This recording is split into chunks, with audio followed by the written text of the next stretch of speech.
الأولين والآخرين سيدنا وحبيبنا ومولانا محمد صلى الله عليه وسلم عبده ورسوله بالهدى ودين الحق أرسله. أما بعد فأعوذ بالله من الشيطان الرجيم. بسم الله الرحمن الرحيم. ليس البر أن تولوا وجوهكم قبل المشرق والمغرب ولكن البر من آمن بالله واليوم الآخر والملائكة والكتاب والنبيين آمنت بالله صدق الله العظيم ببركة إن الله ملائكته يصلون على النبي يا أيها الذين آمنوا صلوا عليه وسلموا تسليما. اللهم صل على سيدنا وحبيبنا ومولانا محمد وبارك وسلم صلاة وسلاما عليك يا سيدي يا رسول الله. كلهم من رسول الله ملتمس غرفا من البحر أو رشفا من الديم ثم الرضا نبي بكر وعن عمر وعن علي وعن عثمان ذي الكرم. مولاي صل وسلم دائما سرمدا على حبیبک خیر الخلق کلہم. اللہ کی حمد و ثنا نبی محترم نبی معظم صلی اللہ علیہ وسلم کی بارگاہ مقدسہ میں انتہائی محبت و عقیدت سے درود و سلام پیش کرنے کے بعد تمام تعریف اللہ وحدہ لا شریک کے لیے ہے. سورۃ البقرہ کی آیت نمبر 177 کا دروس جاری تھا اور تقریباً 2 جمعے ہم نے اسی ایک آیت کریمہ میں موجود مختلف عنوانات اور ذمہ داریاں جو ذکر کی گئی ہیں اس کو ذکر کرنے کا شرف حاصل کر رہے تھے، کیونکہ یہ آیت کریمہ اپنے مضمون کے اعتبار سے اور اپنی تعلیم کے اعتبار سے انتہائی جامعیت کی متحمل ہے اور مضامین کے اعتبار سے انتہائی جامع ہے. ایک مسلمان کو کلمہ پڑھنے کے ساتھ ساتھ اپنے فکری طور پر اور اپنے ظاہر اور باطن کے اندر کن چیزوں کو مکمل طور پر قبول کرنا اس کے لیے لازم اور ضروری ہے، وہ اس ایک آیت کریمہ کے اندر تفصیل کے ساتھ ذکر کیا گیا ہے. آیت تو ایک ہے لیکن اس میں 3 درجے ذکر کیے گئے ہیں. ایک تو صحت عقیدہ کا ہے، یعنی عقیدہ کون سا عقیدہ اللہ رب العالمین جل وعلا نے بیان فرمایا ہے اور کون سے عقیدے مومن اپنے دلوں کے اندر راسخ کرے اور زبانوں سے بیان کرے. اس کے ساتھ صحت عقیدہ کے ساتھ حسن معاشرت بھی. اس میں حسن معاشرت سوسائٹی کے حوالے سے لوگوں کے ساتھ تعلق اور مراسم کے حوالے سے جو ذمہ داریاں نماز اور دیگر عبادات کے اعتبار سے ہم پر فرض ہوتی ہے وہ بھی اسی ایک ہی آیت کریمہ میں شامل کی گئی. اور تیسری چیز ہے تہذیب النفس، یعنی صحت عقائد، حسن معاشرت اور تہذیب النفس پورے اسلام کو جمع کر کے اس ایک آیت کے اندر کمال کے ساتھ سمو دیا گیا ہے، بسا دیا گیا ہے. اور یہ سورۃ البقرہ کی آیت نمبر 177 ہے جس کے چند مضامین ہم نے پہلے بھی ذکر کیے ہیں، اب دوبارہ ذکر کیے جا رہے ہیں. سب سے پہلے کیونکہ وقت انتہائی جمعے میں مختصر ہوتا ہے تو ٹو دا پوائنٹ مختصر چند باتیں یہاں پر ذکر کرنے کی سعادت پائی جا رہی ہے. صحت عقائد یعنی 3 مضمون جس طرح ایک آیت میں، یعنی پوری سورت نہیں بلکہ ایک آیت نمبر 177 اگر ہم اپنے سامنے کھول لیں تو ہمیں قرآن کے اس مضمون کو سمجھنے میں آسانی ہوگی. ایک آیت کے اندر صحت عقیدہ، حسن معاشرت اور تہذیب نفس کو ذکر کیا گیا. اس کی تقسیم اس طرح ہے کہ جہاں پر اللہ رب العالمین جل وعلا نے من آمن باللہ والیوم الآخر والملائکۃ والکتاب والنبیین، یہ حسن عقیدہ یہاں پر بیان کیا گیا. یعنی ان باتوں پر جس کی تفصیل گزر چکی ہے گزشتہ درس میں کہ ان باتوں پر کامل یقین رکھ کر اس کا اعلان کرنا یہ لازم ہے اور یہ ضروریات دین میں سے ہے. حسن معاشرت کے اندر حقوق العباد شامل ہیں اور اس کا مکمل بیان یہاں پر ذکر کیا گیا اور اس کو اس انداز میں ذکر کیا کہ وَآتَ الْمَالَ عَلَى حُبِّهِ ذَوِي الْقُرْبَى وَالْيَتَامَى وَالْمَسَاكِينَ وَابْنَ السَّبِيلِ وَالسَّائِلِينَ فِي الرِّقَابِ. یہاں تک حسن معاشرت کو بیان کیا گیا ہے. یعنی عقیدے کے بعد حسن معاشرت، مال کن پر خرچ کرنا ہے، کن کے ساتھ رواداری رکھنی ہے. اور تیسرا درجہ جو ہے اس آیت کے اندر جو تہذیب نفس کا ہے، یعنی ایک واحد شخص کو، ایک اکیلے آدمی کو اپنی طبیعت کو دین کی طرف راغب کرنے کے لیے تہذیب نفس جس کا معنی بھی ذکر کیا جاتا ہے آپ کی خدمت میں، تہذیب نفس کس طرح وہ کرے گا، اپنے خیال اور فکر کو کس طرح پاک کرے گا اور اپنی طبیعت اور اپنے جذبات کو اللہ کی طرف راغب کرے گا، تو اس کی ترتیب کو بیان کیا ہے۔ وَأَقَامَ الصَّلَاةَ وَآتَى الزَّكَاةَ وَالْمُوفُونَ بِعَهْدِهِمْ إِذَا عَاهَدُوا وَالصَّابِرِينَ فِي الْبَأْسَاءِ وَالضَّرَّاءِ وَحِينَ الْبَأْسِ أُولَٰئِكَ الَّذِينَ صَدَقُوا وَأُولَٰئِكَ هُمُ الْمُتَّقُونَ۔ یہ آیت کا تیسرا حصہ ہے کہ جس میں تہذیب نفس کو بیان کیا گیا، کمال فصاحت کے ساتھ پورے قرآن کو ایک ہی آیت میں جمع کر دیا گیا۔ یوں تو اس مضامین کو اگر آپ دیکھیں تو یہی تین چیز، صحت عقیدہ، حسن معاشرت اور تہذیب نفس، اسی پر پورا قرآن مشتمل ہے۔ قرآن میں جو بات کی گئی وہ انہی تین ٹاپک پر کی گئی، لیکن یہ آیت اس قدر جامع ہے اور مسلمانوں کے لیے آسانی ہے کہ اگر وہ ایک آیت میں پورے اسلام اور دین کو سمجھنا چاہتے ہیں تو یہ ایک آیت سورۃ البقرہ کی آیت نمبر 177 ہے، جس میں صحت عقیدہ، حسن معاشرت اور تہذیب نفس کو جمع کیا گیا۔ رسول مکرم صلی اللہ علیہ وسلم کا فرمان ہے، جس نے اس ایک آیت پر عمل کر لیا اس کا ایمان مکمل ہو گیا۔ تو لہٰذا اس آیت کو سمجھنا انتہائی لازم ہے، اور ہم نے گزشتہ دروس کے اندر ایمان اور عقیدے کی بحث کو پیش کر دیا۔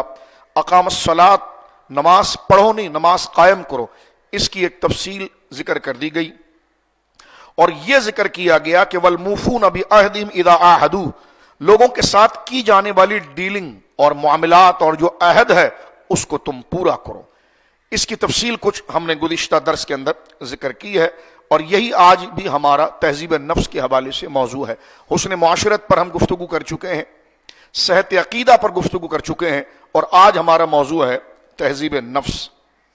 تہذیب نفس کس کو کہتے ہیں؟ یہ علم الاخلاق، کیونکہ آپ دیکھیے کہ اس کو اگر کسی کے سمجھ میں دشواری ہو رہی ہے تو اس کو یوں سمجھیے کہ دین نے حضور علیہ الصلوۃ والسلام کے ذریعے، اللہ نے نبی پاک صلی اللہ علیہ وسلم کے ذریعے جن باتوں کی تبلیغ فرمائی ہے، کچھ کا تعلق جو ہے وہ قلب کے ساتھ ہے، کچھ کا تعلق ہمارے ظاہر کے ساتھ، اور کچھ کا تعلق ایسا ہے جو ظاہر اور باطن دونوں کو جوڑ دیتا ہے۔ جو دل میں رہنے والی بات ہے، یعنی جس کو دل سے قبول کرنا ہے، وہ عقیدہ ہے، اور جس کو زبان سے بیان کر کے اپنے اس طریق اور اپنے عمل پر لے کر آنا ہے، وہ احکام اور شریعت ہے۔ اور دل اور زبان، ظاہر اور باطن کے رشتے کو جوڑنا، تاکہ جو بدن کام کر رہا ہے اس کی نیت، اس کا ذوق، اس کا جذبہ، بندہ اپنے اندر اس کی مٹھاس کو پا رہا ہو، اور جس چیز کی طلب، رغبت اور مٹھاس اور جذبے کو بندہ اپنے اندر پا رہا ہے اسی کا وہ مظاہرہ کر رہا ہو، تو جو کیفیت، جو علم انسان کے ظاہر اور باطن کے تضاد کو ختم کرتی ہے، اور وہ وظیفہ، وہ عمل جو انسان کے ظاہر اور باطن کو ایک جیسا کر دیتا ہے، اس کو علم الاخلاق کہتے ہیں، تہذیب نفس کہتے ہیں، اسی کو طریقت کہتے ہیں، اسی کو تصوف کہتے ہیں، اسی کو علم الاخلاص کہتے ہیں۔ یہ اس کے کئی نام ہیں۔ لہٰذا کیونکہ ہم اس کو درس کے انداز میں بیان کر رہے ہیں، تو اگر آپ اپنی عقلوں پر اور اپنے ذہن پر تھوڑی توجہ کریں گے تو پورا موضوع آپ کو سمجھ میں آئے گا۔ عامیانہ انداز میں بیان نہیں کیا جا سکتا، اس لیے کہ وقت اتنا نہیں ہے، تو لہذا مختصر وقت کے اندر اس آیت کو سمجھنے کی میں اور آپ کوشش کریں۔ یہاں پر میں نے عرض کیا کہ قرآن کریم نے اس ایک آیت کے اندر، آیت نمبر 177 میں، دین کے 3 بنیادی جز بیان کیے ہیں، جس کو جوڑ کر دین اور ایمان مکمل ہوتا ہے، اور یہ اپنے درجے کے اندر ایک درجے کے فرض ہیں۔ صحت عقیدہ ہے، یعنی عقیدہ اور ایمان کا بیان، حسن معاشرت ہے، لوگوں کے ساتھ رشتہ ناتا، تعلق، ان کے ساتھ معاملات، اور تیسری چیز جو ہے وہ تہذیب نفس ہے۔ تہذیب نفس کا لفظ ہمیں یوں بظاہر بڑا دشوار لگتا ہے کہ اس سے کیا مراد ہے، تہذیب نفس کس کو کہتے ہیں؟ یہ علم الاخلاق کا ایک شعبہ ہے۔ تہذیب نفس کو سمجھنے کے لیے بہت اگر آسان کریں تو وہ یوں سمجھ لیجئے کہ انسان کا جو بدن ہے وہ اس کے جذبات پر چلتا ہے۔ انسان کے اندر سے کچھ جذبے جاگتے ہیں، کچھ شوق جاگتا ہے، اور جذبات اٹھتے ہیں، اور اسی جذبات کے ساتھ انسان کا بدن مومنٹ کرتا ہے۔ اندر سے جس چیز کا شوق پیدا ہوگا، جس چیز کے لیے شوق ہوگا، آنکھ اسی طرف لپکے گی، کان اسی طرف راغب ہوں گے، ہاتھ اسی طرف جائے گا، پاؤں اسی طرف اٹھیں گے۔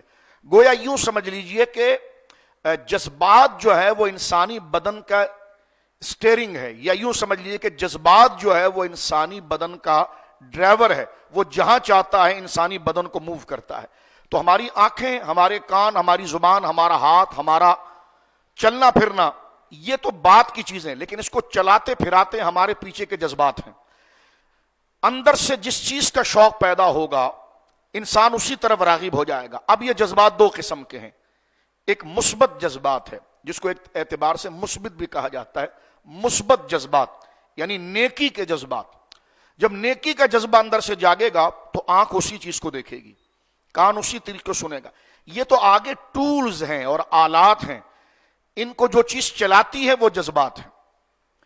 تو وہ جو جذبات اٹھتے ہیں اس کی دو قسمیں ہیں، ایک جذبہ، ایک خیال۔ جذبے کو اگر مشکل لگ رہا ہے تو شوق، ارادہ، خیال جو ہمارے اندر سے اٹھتا ہے، اگر وہ نیکی کا ہے تو پھر ہمارے بدن کا ظاہری حصہ اس طرف راغب ہو جاتا ہے، آنکھیں پھر اسی نیکی کو دیکھتی ہے، کان اسی بات کو سنتا ہے، ہاتھ اسی کو لینے کے لیے بڑھتے ہیں، ٹانگیں، قدم اسی کی طرف بڑھتی ہے۔ اور خدا نہ کرے اگر جذبہ اندر سے آنے والا، خیال اندر سے آنے والا، شوق اندر سے آنے والا گناہ کا اور منفی ہوگا تو آنکھ ادھر ہی للچائے گی، کان ادھر ہی لگیں گے۔ تو تہذیب النفس کس کو کہتے ہیں؟ تہذیب نفس کا معنی یہ ہے کہ یہ اندر آنے والے خیالات کی درستگی کی جائے، اس کی چھانٹی کی جائے، اس کی تہذیب کی جائے کہ کیا چیز بری ہے، کیا چیز صحیح ہے۔ اس پورے فن کو باقاعدہ ایکیڈمک انداز میں، علم الاخلاق میں تہذیب نفس کہا جاتا ہے۔ مثلا یوں سمجھ لیجئے کہ اگر ہمارے اندر محبت کا جذبہ جاگتا ہے، شفقت کا جذبہ جاگتا ہے، ادب و احترام کا جذبہ جاگتا ہے، بردباری کا جذبہ جاگتا ہے، تواضع انکساری کا جذبہ جاگتا ہے، شوق و محبت کا جذبہ جاگتا ہے، تو یہ بالکل واضح بات ہے، بدی بات ہے کہ جناب یہ جذبہ جو ہے، یہ کیفیت جو ہے، یہ ارادہ جو ہے، یہ خیال جو ہمارے اندر آ رہا ہے یہ مثبت ہے۔ لیکن غصہ آ رہا ہے، حسد آ رہا ہے، کسی کے لیے بغض آ رہا ہے اور گناہوں کی طرف رغبت پیدا ہو رہی ہے، تو یہ جو جذبہ ہے یہ منفی جذبہ ہے۔ تہذیب نفس جس کی طرف قرآن سب سے زیادہ اشارہ کرتا ہے کہ انسان اس بات پر غور کرے اور اپنے آپ کو اس ارادے پر پختہ کرے کہ اس کے اندر اٹھنے والا جذبہ جو ہے وہ اللہ کو راضی کرنے والا ہے، اللہ کے فرمان کے مطابق ہے، یا اللہ کے فرمان اور اس کے نبی پاک کے فرمان کے مخالف اور ان کو ناراض کرنے والا ہے۔ اس پر وہ غور کرے۔ اگر اس کے اندر منفی جذبہ آتا ہے تو اس کو چھوڑ کر وہ اچھے جذبے کی طرف جائے، تو یہ جو تبدیلی ہوتی ہے اور تہذیب ہوتی ہے اس کو تہذیب نفس کہا جاتا ہے۔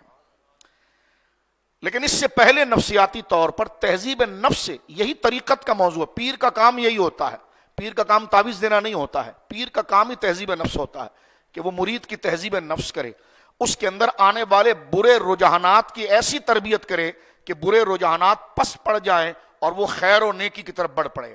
ہم تو سمجھتے ہیں پیری مریدی وہ جو دم کر کے دے دے تو تعویذ دے دے، یہ بات کی چیزیں ہیں ساری۔ اصل جو مرشد ہوتا ہے، اب ظاہر سی بات ہے اگر یہ کام مرشد کا ہے تو پھر اس کے لیے عالم ہونا بھی شرط ہے، تو ہم ہر بابے کے پیچھے چل پڑتے ہیں، جناب جس کی بڑی پگڑی دیکھی، لمبی ٹوپی دیکھی، اس کو قرآن سنت کچھ نہیں، کیونکہ تہذیب، اچھے اور برے کے درمیان فرق کرنا اور اس کی تربیت کروانا، آگے یہ موضوع تھوڑا سا اور آسان ہو جائے گا، یہ وہ سمجھ سکتا ہے جس نے، کیونکہ تہذیب نفس کے لیے اچھائی اور برائی کو جدا جدا کرنا، جیسے گندم میں اگر کنکر آ جائیں تو اس کی تہذیب کیا ہے کہ کنکر کو الگ کرنا، خالص کو الگ کرنا، یہ ہے تہذیب، یہ ہے اس کی پاکیزگی، یہ ہے تطہیر۔ اسی طرح خیالات کی تطہیر، اس کو کہا جاتا ہے تہذیب نفس، اس کو بالکل گندگی سے اور آلودگی سے، ملاوٹ والی چیزوں سے الگ کرنا اور اس کو خالص کر کے لانا، یہ کام ہوتا ہے مرشد کا، اور اسی فیلڈ کو طریقت کہتے ہیں۔ اسی فیلڈ جس میں یہ کام سکھایا جاتا ہے اس کو شعبہ کہتے ہیں، اس کو تصوف کہتے ہیں، اور جہاں پر بیٹھ کر یہ کام کیا جاتا ہے اس کو خانقاہ کہتے ہیں، اور اس کے مدرس اور استاد کو مرشد کہتے ہیں۔ لیکن ہم مرشد اللہ کے لیے پکڑتے نہیں، ہم تو کہتے ہیں ہمارا پلاٹ نہیں بک رہا ہے، ہمارے سٹے کے پیسے، ہمارے جوئے کے پیسے، ہمارے، اس لیے اکثر مالدار آدمی 2 نمبر عامل کے پیچھے چل پڑتا ہے۔ پھر وہ 2 نمبر عامل کا عقیدہ بھی بڑا عجیب ہوتا ہے، وہ تعویذ معاویز لے کر الٹے سیدھے کام کر کے اگر اس کا بظاہر کام ہو بھی جائے تو پھر وہ اس کے عقیدے کو بھی اڈاپٹ کرتا ہے۔ عملیات تو ہندو بھی کرتا ہے، عملیات کا تصوف سے کیا تعلق ہے؟ عملیات کا تصوف سے کیا تعلق ہے؟ تو کوئی کافر بھی جناب جو ہے کہ وہ خاص قسم کا عمل کرے تو کل چل پڑے. اس سے فرق کرتے ہوئے قرآنی آیات اور شیطانی باتوں کے فرق کے ساتھ میں محض اس جذبے کی بات کر رہا ہوں جو لے کر ہم کسی کے پاس جاتے ہیں کہ میرا سر کا درد دور ہو جائے، میرا بخار صحیح ہو جائے، میرا کینسر صحیح ہو جائے، میرا پیلیا ٹھیک ہو جائے.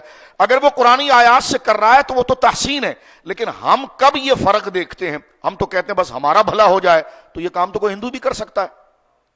تو اصل مرشد جو پکڑا جاتا ہے وہ اس لیے نہیں ہوتا، وہ اس آیت کو سمجھانے کے لیے ہوتا ہے جو آیت نمبر 177 ہے، صحت عقیدہ، حسن معاشرت، تہذیب نفس. اس کے اندر اگر برائی کا خیال جاگ رہا ہے اور وہ بدترین معاملات کی طرف اور اللہ کی نافرمانی کی طرف جا رہا ہے تو مرشد اس روحانی استاذ کو کہتے ہیں. ظاہر سی بات ہے یہ ظاہری چیز تو نہیں ہے. ظاہر میں اگر کپڑے پر گندگی لگ گئی تو ظاہر معلم جو فقیہ ہوتا ہے اس کا کام یہ کہ وہ بتا دے گا کہ بھائی اس کو اس طرح دھونا ہے، اس طرح نچوڑنا، یہ کرنا ہے. لیکن اندر سے گندگی آ گئی کہ خیالی اندر برا آتا ہے تو وہ تو انٹرنل مسئلہ ہے، وہ تو باطنی مسئلہ ہے، وہ تو اسپرچول مسئلہ ہے. اس کے لیے استاد دوسرا ہوتا ہے، اس کو مرشد کامل کہتے ہیں. اور وہ ظاہر کی بجائے وہ باطن پر کام کرتا ہے کہ آخر یہ خیال اس میں کیوں آ رہا ہے.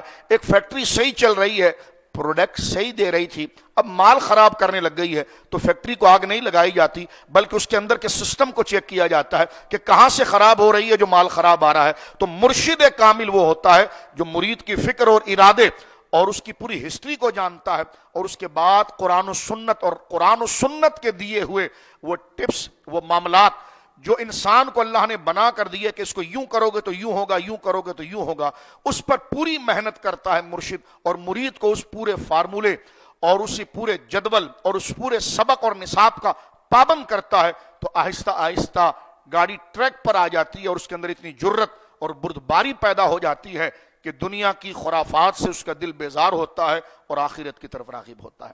یہ پورا پروسیس ایک تصوف کا ہے. اسی لیے چلہ کشی ہوتی ہے، اسی کے لیے مراقبے ہوتا ہے. آج تو چلہ موکل پکڑنے کے لیے ہو رہا ہے، وہ تو ذات کے لیے ہوتا ہے. بلکہ اگر اکابر اولیاء کو دیکھیں تو ان کی چلہ کشی تہذیب نفس کے لیے تھی، خود کی اصلاح کی کہ آخر یہ خیال مجھے آتا کیا ہے. اس میں بے شمار چیزیں، کیا میں کھا رہا ہوں، پھر تصوف کی طرف آپ جاتے ہیں کیا کھا رہے ہیں. کچھ چیزوں کے اثرات کھانے کے اعتبار سے خون میں، خیال میں الگ ہوتے ہیں. اس لیے آپ دیکھتے ہیں کہ صوفیہ نے ایک طریقہ بنایا ہے چلے کے اندر ترک جمالی اور جلالی کے اعتبار سے کہ جناب یہ کھاؤ گے تو اس سے یہ شہوت جاگ جاتی ہے، اس سے یہ معاملات جاگ جاتے ہیں. تو بعض جو ہے وہ صوفیہ کے دشمن کہتے ہیں یہ تو جناب ہندوؤں والا مذہب ہو گیا کہ کئی برہمنوں میں نے بھی اپنی پر کئی چیزیں حرام کر دی ہے. تو لہٰذا صوفیہ بھی کہہ رہے ہیں جی بڑے کا گوشت نہ کھاؤ، تو یہ عمل پڑھو تو پھر انڈا نہ کھاؤ، یہ عمل پڑھو تو پھر پیاز نہ کھاؤ، یہ عمل پڑھو تو پھر لہسن نہ کھاؤ، یہ عمل پڑھو تو پھر گوشت نہ کھاؤ. میں نے کہا آپ جذباتی سے فیصلہ کر رہے ہیں، اب رکاوٹ دونوں طرف سے ہو رہی ہے. ایک ہے اللہ کا حلال کو حرام کرنا، یہ گناہ ہے. لیکن ایک ہے کہ اس حلال کو حلال جان کر، لیکن میں مریض ہوں، کھاؤں گا تو بگڑ جاؤں گا. جیسے شوگر کا مریض ہے، وہ اگر میٹھا نہیں کھاتا تو وہ حرام نہیں ہوتا، وہ میٹھے کو حلال سمجھتا ہے، کھاتا اس لیے نہیں کہ وہ مریض ہے، اگر کھائے گا تو بیماری بڑھ جائے گی. تو صوفیہ ان چیزوں سے جو اوائڈ کرتے ہیں اس کو حرام سمجھ کر نہیں کرتے. وہ کہتے ہیں ہمارے اندر کچھ خرابیاں آ چکی ہیں، اس کی درستگی کے لیے اس غذا کو چھوڑنا پڑے گا. تو کتنا واضح فرق ہے. اور اس کو یہ کہہ دینا کہ جناب انہوں نے تو اللہ کے حلال کو حرام کر دیا ہے. اگر ایک کولیسٹرول کا مریض ہو، اس کو ڈاکٹر لکھ دے کہ آپ نے بڑے کا گوشت نہیں کھانا ہے، آپ نے فرائی آئٹم نہیں کھانا ہے، وہ چھوڑ دے، تو کوئی مولوی کھڑے ہو کر یہ کہے گا کہ تم تو مسلمان ہی نہیں رہے، بڑے کا گوشت تو اللہ نے حلال کیا تھا، فلاں چیز تو حلال کیا تھا. اس نے کہا یہ حلال کھاؤں گا تو دوسرے دن بستر سے نہیں اٹھ پاؤں گا. یعنی مطلب کیا ہے، یہ چیزیں حلال ہیں لیکن میں مریض ہو چکا ہوں، میں مرض میں اگر اس چیز کو لوں گا تو میرا مرض بڑھ جائے گا، مجھے ہارٹ اٹیک ہو جائے گا، مجھے نہ جانے کتنی بیماری آ جائیں گی. تو میں پرہیز کر رہا ہوں، حرام نہیں کہہ رہا. تو لہٰذا کچھ چیزیں ایسی ہیں اس اعتبار سے. خیر ابھی اس کو تھوڑا سے آگے، تو تہذیب نفس کو ہم سمجھ چکے ہیں کہ انسان کے اندر اچھے اور برے دونوں خیالات آتے ہیں. تو تہذیب نفس کا معنی ہے چھانٹی کرنا، اس سے برے خیالات کو نکال کر اچھے طرف. اب اس کے پیچھے ایک بات اور ہے، خیالات خود نہیں آتے ہیں، اس کے پیچھے فکر ہوتی ہے. کوئی ایک سوچ ہوتی ہے جو خیال کو ابھارتی ہے، ہوا آتی ہے تو لہریں اٹھتی ہیں، تو پیچھے سے کوئی ایک سوچ آتی ہے تو وہ خیال کو ابھارتی ہے. اس لیے بزرگوں نے لکھا تہذیب نفس سے پہلے تہذیب فکر ہونی چاہیے. اس کے خیال ہی کو پہلے پاک کرو. تو اس کے لیے ضروری ہے قرآن و سنت کو پڑھنا کہ کیا چیز رب کو پسند ہے، کیا چیز رب کو پسند نہیں. ایک چیز کو اگر وہ اپنے خیال اور ارادے میں پہلے ہی مسترد کر چکا ہو اور سمجھ چکا ہو میرا مالک اس سے ناراض ہوتا ہے، تو وہ خیال ہی اس کو برا لگے گا. تو جب خیال برا لگے گا تو اس طرف دل کھینچے گا نہیں، تو پھر وہ نفس کے اندر ابھرنے والے وہ مسائل نہیں آئیں گے. تو لہٰذا پہلے ہے تہذیب فکر، تہذیب فکر کے بعد تہذیب نفس ہوتا ہے، اور اس کے بعد بندہ برابر اپنی لائن پر آ جاتا. اب دیکھیں قرآن یہاں جو کہہ رہا ہے کہ جو تمہارا مال ہے وہ غریبوں پر خرچ کرو، تم اپنے کیے ہوئے وعدے کو پورا کرو، تم صبر پر قائم رہو. تو گویا کہ یہ اچھائی کو بتایا جا رہا ہے، یہ اچھا کام ہے. یہ جو تم وعدہ کر کے وعدے کی مخالفت کرتے ہو یہ تو منافقت ہے. تم بات میں جھوٹ بولتے ہو یہ تو منافق کی علامت ہے. تم بات میں گالیاں دے دیتے ہو یہ تو منافق کی علامت ہے. تمہارے پاس اگر کوئی امانت رکھی جائے اور تم امانت میں خیانت کرتے ہو یہ تو منافق کی علامت ہے. یعنی اچھی فکر کو سامنے لایا جا رہا ہے کہ جناب ایمان اللہ کے نزدیک اور مومن کامل وہ ہے جو وعدہ کرتا ہے تو اس کو پورا کرتا ہے. اور پھر اللہ رب العالمین جل وعلا کے حکم پر جو یہاں پر قرآن والصابرین فی البأساء، سختی میں وہ تکلیف میں وہ صبر کرتا ہے. مثال کے طور پر فجر کی نماز پڑھنا، یہ تو کوئی آسان ہے بستر چھوڑ کے فجر کی نماز پڑھنا؟ بدن دکھ رہا ہے پھر وہ نماز کے لیے کھڑے ہو. تو فرمایا کہ جناب مومن کامل وہ ہے جو اللہ کی طلب کے لیے اس سختی کو برداشت کرتا ہے. اس کا بدن چاہ رہا ہے کہ میں بستر پر رہوں، اٹھنے میں اس کو تکلیف ہے، اس کی آرام میں مخل ہوتا ہے، خلل ہوتا ہے، اس کا شوق یہ ہے کہ میں بستر پر رہوں. تو یہ جو مزاحمت اور سختی ہے کہ اس کا دل یہ چاہ رہا ہے لیکن وہ ادھر آئے، تو فرمایا مومن وہ ہے وہ صابرین فی البأساء، کہ وہ اس سختی میں اپنے آپ کو گناہ کے کام سے روک کر اللہ کی طرف لائے گا. اور فرمایا آگے شاف وحین البعث، اور کبھی جنگ کی بات ہو جائے تو موت کے خوف سے نہیں ڈرے گا، بلکہ اللہ رب العالمین پر کامل بھروسہ کر کے کہ اس کا یہ حکم ہے اور اس نیکی پر اتنے انعامات موجود ہیں، اس مثبت خیال کی طرف وہ توجہ لے جا کر تاکہ وہ خیال اس کو سپورٹ دے اور وہ اٹھ کر گویا کہ نیکی کا کام کرنے کے لیے آگے بڑھے. تو تہذیب نفس کے لیے ضروری ہے کہ انسان سب سے پہلے مومن اس بات کو جانے کہ یہ جو میں کام کرنے جا رہا ہوں اس پر عذاب کتنا ہے، اس پر گرفت کتنی ہے. یہ بھلا نہیں جائے گا، یہ میرے لیے لکھا جا رہا ہے، ایک ایک چیز کا حساب میں دوں گا. بعد میں میرے بچے گھروں میں مزے کر رہے ہوں گے، قبر میں مجھے حساب دیں. بعد میں 30-40واں تو ہو رہا ہوگا جو کرنا جائز ہے، لیکن وہ پیسہ کہاں سے آ رہا ہوگا اس کا حساب بھی مجھے قبر میں دینا ہوگا. تو انسان جب کوئی کامل کام کرے تو اس کے انجام اور اجر دونوں پر توجہ کرے. یہ وہ چیز ہے جو اس کو تہذیب نفس کی طرف لاتی ہے. یہ چیز ہے جو اس کو تہذیب نفس کی طرف، یہ کروں گا تو اس کا اجر کتنا ہے. تو یہ ہے وہ مثبت بات جس کو قرآن کے ذریعے اور دین کے ذریعے، کیونکہ نیکی کہاں ہے وہ قرآن میں، نیکی کہاں ہے وہ رسول اللہ کی سنت میں، وہاں سے ہمیں پتا چلا اس کام کرنے میں اتنی بڑی بھلائی ہے جس سے مالک بھی راضی ہوتا ہے اور ریوارڈ اور اجر بھی یہ ملتا ہے. تو پھر بندہ جو ہے اس حقیقت کو سننے کے بعد اپنے آپ کو موٹیویٹ کرتا ہے اور برے خیال کو جھاڑتا ہے کہ نہیں اس میں تو اتنا نقصان ہے، یہ کروں گا تو اس کا بھی جواب دینا پڑے گا، یہ کروں گا تو اس کا بھی جواب، اور یہ کروں گا تو اتنا اجر ہے. تو پھر اپنے اندر سے خود جنگ کرتا ہے اور جنگ کرنے کے بعد نیکی کے خیال کو بڑھاتا ہے. جو قرآن نے کہا فَأَلْهَمَهَا فُجُورَهَا وَتَقْوَاهَا، ہم نے انسان میں نیکی کا رجحان اور گناہ کا رجحان دونوں ڈال دیا ہے اور اس کے فیصلے پر چھوڑ دیا ہے. یہ نہیں ہے کہ جناب ہم اس سے کوئی برائی کروا رہے ہیں یا ہم اس سے کوئی نیکی کروا رہے ہیں. فرمایا وہ خود کرے گا. فَأَلْهَمَهَا فُجُورَهَا وَتَقْوَاهَا، ہم نے سائلنٹ میسج اس کو دیا ہے. اگر وہ برائی کی طرف جاتا ہے اس کو میسج آ جاتا ہے یہ چیز بری ہے، وہ نیکی کی طرف جاتا ہے اس کو ایک میسج آ جاتا ہے ہر انسان کو کہ جناب یہ چیز خوبی ہے. ایک تو میسج اس کا پرفیکٹ جب ہوگا کہ جب اس کو اس کی سورس پتا ہو کہ ہاں قرآن میں ایسا لکھا ہوا ہے، تو پھر وہ میسج کو بالکل وہ ایگری کرے گا، نہیں بات تو ٹھیک ہے کیونکہ قرآن کے اندر ہی ہے، تو اس کا تعلق قرآن کے ساتھ ہو جائے گا. کوئی میسج تو کوئی بھی آ سکتا ہے، اب یہ کیسے پتا چلے گا یہ میسج ٹھیک ہے یہ غلط ہے، یہ رائٹ ہے کہ رانگ ہے. لیکن قرآن کے ساتھ اور دین کے ساتھ اور علماء کے ساتھ ہمیں تعلق ہوگا کہ کیا کیا چیز کو دین نے ٹھیک کہا ہے اور کیا کیا چیز کو دین نے حرام کہا ہے. تو وہ اللہ فرما رہا ہے کہ فَأَلْهَمَهَا فُجُورَهَا وَتَقْوَاهَا، انسان میں ہم نے نیکی کرنے کا اور برائی کرنے کا یہ دونوں رجحان رکھ دیے ہیں اور اس کی ذات کو آزاد کر دیا ہے اور اس کے سامنے نیکی اور بدی کے ذرائع رکھ دیے ہیں. بدی کی طرف بلانے والے بھی کھڑے ہیں، نیکی کی طرف بلانے والے بھی کھڑے ہیں. اب وہ اپنی آخرت، طلب خدا، جواب دہی، قبر سب کو یاد رکھ کر اگر نیکی کی طرف آ جاتا ہے تو اچھا کام کرتا ہے، اور اگر برائی کی طرف جاتا ہے تو وہ دنیا میں بھی خرابی کرتا ہے اور آخرت میں بھی خرابی کرتا ہے. تو گویا کہ یہ رجحان بلکہ یہ حقیقت جو قرآن و سنت سے یہ آیت ہمیں دے رہی ہے، یہ بندے کو اتنا توانا کرتی ہے کہ اگر گناہ بن ٹھن کے بھی بندے کے سامنے آ جائے اور یہ آیت اس کے سامنے ہو تو اس کے نزدیک وہ بدصورت لگے گا، اور نیکی اگر بظاہر خستہ حالت میں بھی اس کے سامنے ہو کہ بظاہر مسجد کا معاملہ جو ہے وہ بوسیدہ ہے، مسلمانوں میں انتشار ہے، اسلام کے خلاف سب چڑھ دوڑے ہیں، ظاہری ترقی کی کوئی امید نہیں ہے، لیکن وہ کہتا نہیں، بات یہی ٹھیک ہے کہ غالب اسلام ہے اور حقیقت میں جو ہے میرے رب کی مرضی غالب آئے گی، تو وہ معاملات کی خرابی کو نہیں دیکھتا۔ جب اس کا رشتہ کامل طور پر اس فکر کے ساتھ اور قرآن و سنت کے ساتھ جڑ جاتا ہے تو وہ ظاہر کو نہیں دیکھتا، وہ اپنے ان معاملات اور صداقت کی نیکی کے ساتھ اس بات کو کر گزرتا ہے۔ سورہ آل عمران کو اگر ہم دیکھیں، کیونکہ یہ موضوع تفصیل طلب ہے، صوفیہ 40 سال اپنے مرید کو سمجھاتے ہیں۔ یہ خانقاہیں اس لیے بنی ہوئی ہوتی ہیں اور جب سے خانقاہیں مسجد سے الگ ہوئی ہے نا تو دھڑم دھڑم شروع ہو گیا ہے۔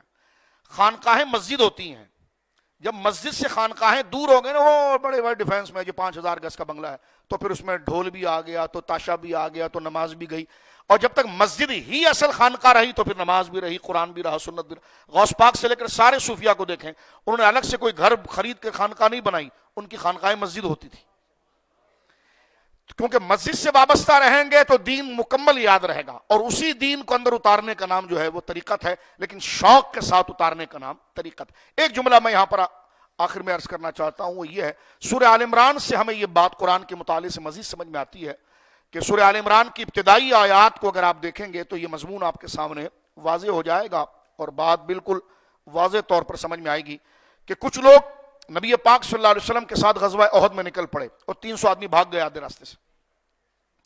اس کی وجہ کیا تھی؟ اس کی وجہ ایک یہ تھی کہ ان کو اسلام کا مستقبل جو ہے وہ مشکوک نظر آ رہا تھا۔ جیسے اسرائیل نے حملہ کر دیا فلسطین، اب تو اسلام گیا، اب کئی ڈاماڈول ہو رہے ہوں گے، کوئی کسی کو خدا نہ کرے ایتھسٹ کی بات اچھی لگ رہی ہوگی، کسی کو گورے کی یاد، کسی کو پیلے کی بات۔ یہی ایمان کا درجہ ہوتا ہے، جس کو اسلام کے لیے اور اسلام کے مستقبل کے لیے کسی کو شک پیدا ہو جائے وہ منافق ہو جاتا ہے، اور جسے قرآن کی یہ بات اور رب کے ساتھ یہ تعلق، ظاہر سی بات ہے میں اور آپ کسی فکر کے ساتھ جڑ کر ہی آگے چلیں گے۔ بچہ باپ کی انگلی پکڑ کر آگے چلتا ہے تو اس کی رہنمائی میں چلتا ہے، تو میں اور آپ قرآن کی رہنمائی میں آ جائیں، قرآن کے پیغام کی انگلی پکڑ لیں، تو قرآن نے جو ہمیں انگلی پکڑائی اور صحیح راستے پر چلائے، اس میں یہ ہے کہ کچھ بھی ہو جائے دین قائم رہے گا۔ تو پھر تلواریں ہو یا نہ ہو، حالات برباد ہو جائیں، بندہ مسکرا کر کہے گا اس میں بھی آزمائش کی بات ہے، یہ غالب رہے گا۔ تو یہ فکر تھی صحابہ کی اور منافقین کے درمیان۔ ان کے منافقین کے درمیان اسلام کا مستقبل مشکوک تھا، اور اتنا بڑا روم سامنے آ گیا، اتنا بڑا کسرا سامنے آ گیا، یہ مٹھی بھر مسلمان لڑ جائیں گے ان سے۔ بدر کے اندر کیا ہوا، احد کے اندر کیا ہوا، اب اسی طرح غزوہ موتا میں کیا ہوا، یہ 2.5 لاکھ کا لشکر، یہ 30,000 کیا کریں گے، ان کی کیا حیثیت ہے، ان کے پاس تو تلواریں بھی نہیں، لیکن جو نکل پڑے انہوں نے کہا جی کیا ہوگا کیا نہیں ہوگا، رب کا حکم ہے ہم نکل پڑے ہیں۔ تو جس نے انجام کے، اسلام کے انجام کے بارے میں شک کیا وہ نفاق کی طرف آ گیا۔ لہٰذا یہ تفصیل طلب موضوع آنے والے جمعے میں مزید نہیں، یہ ساری باتیں تہذیب نفسی کی ہو رہی ہے، موضوع سے ہٹ کر نہیں ہو رہی، یعنی ہمارے سامنے ایک دین کا صحیح رخ سامنے آ رہا ہے، ایک فیکٹ سامنے، تو ہمارے اندر فکری جرت پیدا ہو رہی ہے، اور میں اور آپ اپنی چوری پکڑ رہے ہیں کہ یار فلاں وقت میں نے بڑا برا سوچا تھا، فلاں وقت میں نے بڑا برا سوچا تھا۔ تو یہ جو ہم چوری پکڑ رہے ہیں اور اچھے کو لا رہے ہیں، یہی تہذیب اور چھانٹی ہے۔ یہ ہے قرآن کا موضوع 3، پورا قرآن جن مضمون پر کھڑا ہے وہ 3 ہے، صحت عقیدہ، حسن معاشرت اور تہذیب نفس، جس کو ایک آیت کے اندر، یہ بہت غور طلب آیت ہے جو ہم تیسرا جمعہ لے کر چل رہے ہیں، اور الگ الگ اس کے مضمون اور اس کی خوشبو ہر درس کے اندر الگ نکھر کے ہمارے سامنے آتی ہے۔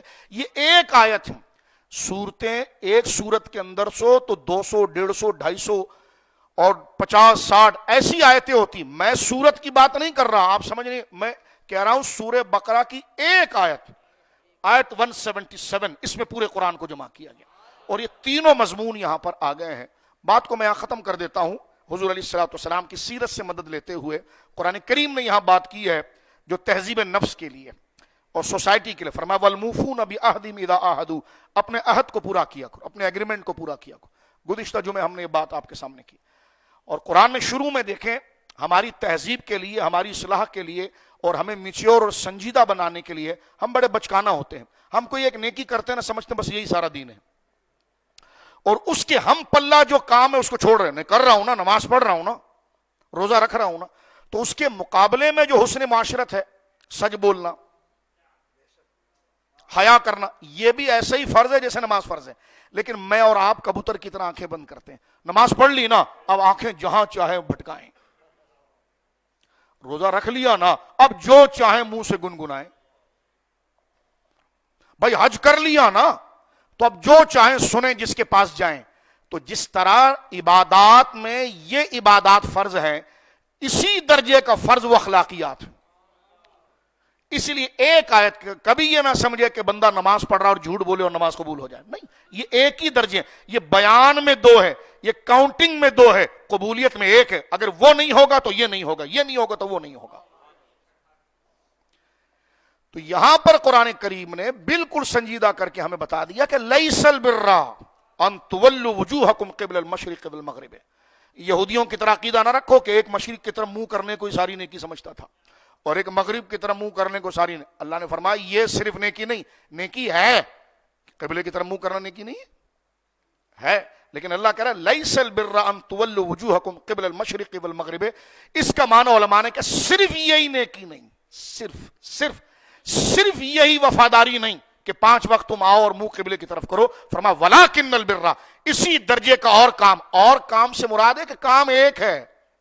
تم نے بانٹا ہوا ہے کہ مسجد میں کچھ کریں گے، مارکیٹ میں کچھ کریں گے، مسجد میں کچھ کریں گے، گھر میں. یہ بانٹا تم نے، یہ ایک ہی درجے کے. گھر میں بھی سچ بولنا ایسے ہی ہے جیسے مسجد میں آ کر نماز پڑھنا. گلے پر بیٹھ کر پورا تولنا ایسے ہی ہے جیسے مسجد میں نماز پڑھنا. اپنے آپ کو ملاوٹ سے، کاروبار کے اندر ملاوٹ سے بچانا ایسے ہی جیسے زنا سے بچنا. ہم نے تو زنا تو نہیں کر رہے ہیں نا، صرف تو ملاوٹ کی ہے، تو یہ گناہ اسی درجے کا، یہ ایک ہی ہے. یہ تو عادات بد کے اعتبار سے اس کے درجے ہوئے ہیں، لیکن سزا ایک ہی ہے. زنا نہیں کر رہا، یہ کر رہا ہے، تو حصہ تو وہی مل رہا ہے تجھے. تو اس لیے یہ 3 چیزیں بیان کی گئی ہے سبجیکٹ کے حوالے سے. حسن عقیدہ، مثلا حسن عقیدہ میں پہلے کیا اللہ رب العالمین نے فرمایا؟ آمنا باللہ. مومن کون ہے؟ جو اللہ پر ایمان لائے، آخرت پر ایمان لائے، فرشتوں پر ایمان لائے، کتابوں پر ایمان لائے، نبیوں پر ایمان لائے. اصول 5 بیان کر دیں. ایک بندہ کہ میں اللہ کو مانتا ہوں، فرشتوں کو نہیں مانتا، مومن ہے؟ تو یہی تو بات کیجیے، نماز کو مانتا ہوں، سچ نہیں بولوں گا. تو یہ گنوانے میں الگ الگ ہے. اگر میں آپ کو سمجھا سکا اور مجھے اور آپ کو اللہ اس آیت کی سمجھ دے دے. میرے دوستو، بہت تیزی سے میری اور آپ کی عمر گزر رہی ہے، ہزارہا بیماریاں ہمارے قریب، اللہ محفوظ فرمائے. یہ آیت کے بارے میں رسول اللہ نے گارنٹی دی، فرمایا جس نے اس آیت پر عمل کر لیا 177 پر سورہ بقرہ کی، فرمایا وہ کامل مومن ہے. تو ہم گھر جا کر اس آیت کا درس لیں اور اس پر غور کریں. خیر کچھ باتیں میں یہاں پر حضور کی کیے ہوئے عہد کے حوالے سے عرض کرنا چاہتا تھا، لیکن وقت مکمل ہوا. ایک ہی واقعہ مختصر عرض کر دوں. سرکار کے ایک صحابی حضرت حذیفہ بن یمان رضی اللہ تعالیٰ، وہ حضور کے رازدار صحابی ہیں. سرکار نے ان کو بڑی دین کی باریکیاں اور بالخصوص فتنوں کے بارے میں بتایا. وہ کہتے ہیں لوگ حضور علیہ الصلوۃ والسلام سے خیر کے بارے میں پوچھتے تھے، میں حضور سے شر کے بارے میں پوچھتا تھا. حضور مجھے ایک ایک منافق کے بارے میں بتایا، یہاں تک کہ قیامت تک جتنے فتنے ہوں گے وہ بتایا. حضرت عمر اپنے دور خلافت میں حضرت حذیفہ کو اپنے ساتھ بٹھاتے تھے مصلی پر، اور نئے نئے لوگ جو مسلمان ہوتے ان کو کہتے ہیں ان کا منہ دیکھ. جس کے منہ کو دیکھ کر آپ کچھ نہیں کہتے تو آپ اس کا نام درج کرتے، جس کے منہ کو دیکھ کر حیران ہوتے نا تو اس کو باہر کر دیا، یعنی منافق ہے یہ. اتنا گہرا علم حضور نے ان کو سکھایا. حذیفہ بن یمان رہنے والے تو اور علاقے میں ہیں، لیکن ظاہر سی بات ہے وہ پھر مکہ آ گئے اور مدینے میں بھی وہ رہے. جس وقت جنگ بدر لڑی جا رہی ہے، بات 1 منٹ میں ختم کر رہا ہوں کیونکہ وقت ہمارا مکمل ہو رہا ہے. یہ صرف میں اپنے آپ اور آپ میں ایک چنگاری لگانے کے لیے کہ یہ آیت کتنی بڑی ہے. قرآن خوانی کرنا جائز ہے، تلاوت کرنا جائز ہے، اس کا اجر بھی جائز ہے. پھر اس کے آگے کا درجہ تدبر، اس کو سمجھنا. تو لہٰذا یہ آیت ہے. اب تک میں درس نظام مصطفیٰ میں تقریباً اس پر 2.5 گھنٹہ بول چکا ہوں. ابھی 3 جمعے ہو گئے، لیکن آپ دیکھ رہے ہیں ابھی جو جمعے میں بات ہو رہی ہے وہ پچھلے جمعے میں نہیں ہوئی ہے. یعنی ہر بات ایک نئی اس کے اندر موجود ہے. اس پر مفسرین نے بہت کلام کیا ہے. زندگی رہی اور اللہ نے توفیق دی تو اگلا جمعہ بھی انشاءاللہ العزیز اسی آیت کے بارے میں ہم سمجھنے میں گزاریں گے، لیکن تہذیب نفس کے لیے پھر الگ سے ایک موضوع ہوگا. حضرت حذیفہ بن یمان رضی اللہ تعالیٰ یہ مکہ چلے گئے تھے جس دوران بدر ہو رہی تھی اپنے والد کے ساتھ. ان کے والد تو غزوہ احد میں شہید ہوئے ہیں. جب یہ اپنے والد کے ساتھ آ رہے ہیں مکہ سے تو راستے میں کافروں کا قافلہ بھی آ رہا تھا جو غزوہ بدر کے لیے بدر کے مقام پر آ رہا تھا. اس نے باپ بیٹے کو پکڑ لیا. انہوں نے کہا بھی ہمیں چھوڑو ہم مدینے جا رہے ہیں. کہا اس شرط پر چھوڑیں گے کہ محمد صلی اللہ علیہ وسلم کا لشکر آ رہا ہے, تم اس میں شامل ہو کر ہمارے ساتھ لڑنے نہیں آؤ گے. تو اتنی بھگدڑ مچی تو انہوں نے کہا جی ٹھیک ہے. تو کہا جو چھوڑ دیا تمہیں. اب وہ نکل گئے. اب راستے میں حضور کا لشکر مل گیا. سرکار علیہ الصلوۃ والسلام سے ملاقات کی اور یہ واقعہ ذکر کیا کہ حضور محمد مکے سے آ رہے تھے تو راستے میں ابو جہل نے پکڑ لیا کیونکہ ان کا قافلہ بھی راستے کے اندر تھا, لشکر راستے میں تھا, اور انہوں نے اس شرط پر ہمیں چھوڑا اور ہم نے ان سے وعدہ کر بیٹھے. اور قرآن کیا کہہ رہا ہے وَالْمُوفُونَ بِعَهْدٍ إِذَا عَاهَدُوا. ہم تو مسلمان کے ساتھ نہیں نبھاتے. دیکھو قرآن کیا کہہ رہا ہے. قرآن یہ کہہ رہا ہے کہ جب تم اپنا وعدہ ایگریمنٹ کسی سے کرو تو اس کو پورا کرو. تو حضرت حذیفہ کہنے لگے یا رسول اللہ بات یہ ہے صلی اللہ علیہ وسلم کہ میں نے راستے میں ابو جہل سے یہ وعدہ کر لیا, اس نے مجھ سے کہا وعدہ دو مجھ سے ایگریمنٹ کرو کہ تم مدینے جا رہے ہو, لیکن راستے میں جو ان کا قافلہ آ رہا ہے ان کا سپاہی بن کر ان کی تعداد بڑھا کر میرے ساتھ لڑو گے نہیں. تو حضور میں نے وعدہ کر لیا, اب کیا کروں. تو بدر ہے, حضور کو بندوں کی ضرورت ہے, بدر کی طرف چلے جائیے. اب 313 317 سامنے 1000 کا لشکر, اور بندے تو کہیں سے بھی پکڑ کے جنگ لڑنی ہے اب. لیکن حضور فرما نہیں تم مدینے جاؤ. اللہ فرما تم مدینے جاؤ. کہنے لگا حضور افراد کم ہے آپ اجازت دے دیں. فرما نانا تو وعدہ کر چکا ہے اور میرا دین وعدے کو نبھانے کا کہتا ہے. اللہ رب العالمین مجھے اور آپ کو اس واقعے سے حیا عطا فرمائے اور ہمیں سمجھ میں عطا فرمائے کہ یہ آیت کیا کہہ رہی ہے اور ہم شب و روز کس انداز میں بے ڈھنگی سے زندگی گزارتے ہیں. یہ وعدے کی جو بات ہے نا, ہمارے کچھ وعدے اللہ سے ہیں, رسول سے ہیں, رشتہ داروں سے ہیں, پڑوس سے ہیں, بھائی سے ہے, بیٹی سے ہیں, کئی لوگوں سے ہم ایک تسبیح کے دانے کی طرح پورے معاشرے میں جڑے ہوئے. کسی سے کسی نہ طریقے کا ہمارا ایگریمنٹ ہے. اور قرآن جو یہ کہتا ہے فرما ہر ایک کا وعدہ تم نے نبھانا ہے. جو رب سے وعدہ ہے وہ بھی نبھاؤ, جو رسول سے وعدہ ہے وہ بھی نبھاؤ, جو رشتہ داروں سے وعدہ ہے وہ بھی نبھاؤ, جو پڑوس سے وعدہ ہے وہ بھی نبھاؤ, جو اپنی صحت سے وعدہ ہے وہ بھی نبھاؤ, جو اپنی بیوی سے وعدہ ہے وہ بھی نبھاؤ, جو بچوں سے وعدہ ہے وہ بھی نبھاؤ, جو دکان پر بیٹھے ہو جو گاہک سے وعدہ ہے وہ نبھاؤ. گاہک کا وعدہ جو خریدار کے ساتھ ہے, بیچنے والے کے ساتھ ہے, وہ نبھائے. تو گویا کہ یہ پورا دین قرآن کریم ایک آیت میں بیان کر دیتا ہے جس میں صحت عقیدہ ہے, حسن معاشرت ہے اور تہذیب نفس ہے. اللہ رب العالمین ہمیں اپنی زندگی سے وقت نکال کر اور ایسی فضول ٹی وی کے اوپر گھنٹہ گھنٹہ سیاسی جھوٹی بحثیں سننے کے بعد 5 سال کے بعد پتا چلتا رہے یہ تو اینکر بھی جھوٹ بول رہا تھا, یہ تو کسی کی پڑھائی ڈکٹیشن دے رہا تھا. تو ایسے جھوٹوں کے پیچھے زندگی گزارنے کے بجائے کچھ وقت قرآن کریم کے لیے نکالیں اور اس کے سامنے ہم بیٹھیں اور بات کریں. کل میری نظر سے ایک ویڈیو گزری ہے جس پر میں اکثر تبصرہ کرتا ہوں. کل ہمارے Chief of Army Staff General Syed Asim Munir صاحب کی ایک ویڈیو گزری ہے اور ان کو ایک بچی شکایت کر رہی ہے کہ میرے علاقے میں ایک وڈیرا ہے اور وہ ہماری فصلوں میں پانی چھوڑ دیتا ہے. تو چیف صاحب نے جملہ یہ فرمایا کہ اس کو کہہ دو کہ وہ پانی کے ساتھ وہ کہاں جائے گا. تو میں آپ کو سلوٹ کرتا ہوں, سلام پیش کرتا ہوں. اگر واقعی میں ایسے درد دل حکمران اس قوم پر ہوں گے نا تو دھارا بالکل درست ہو جائے گا. اللہ رب العالمین اس وعدے کو ان کو نبھانے کی توفیق دے. اور یہی وہ چیز ہے, اس وقت ہمارے پاس پیسہ بھی ہے, مال بھی, سب کچھ ہے, امید نہیں ہے, لیکن اس ویڈیو نے قوم میں امید پیدا کی ہے کہ عدل سے کام ہوگا, انصاف سے کام ہوگا, ظالم کی گردن پکڑی جائے گی, مظلوم کو رعایت ملے گی. اللہ رب العالمین ہمارے بڑوں کو بھی یہ توفیق دے اور ہم اپنے تئیں جن کے بڑے ہیں ان کے ساتھ بھی ہمیں یہ وعدہ نبھانے کے اللہ رب العالمین توفیق عطا فرمائے. وآخر دعوانا الحمدللہ.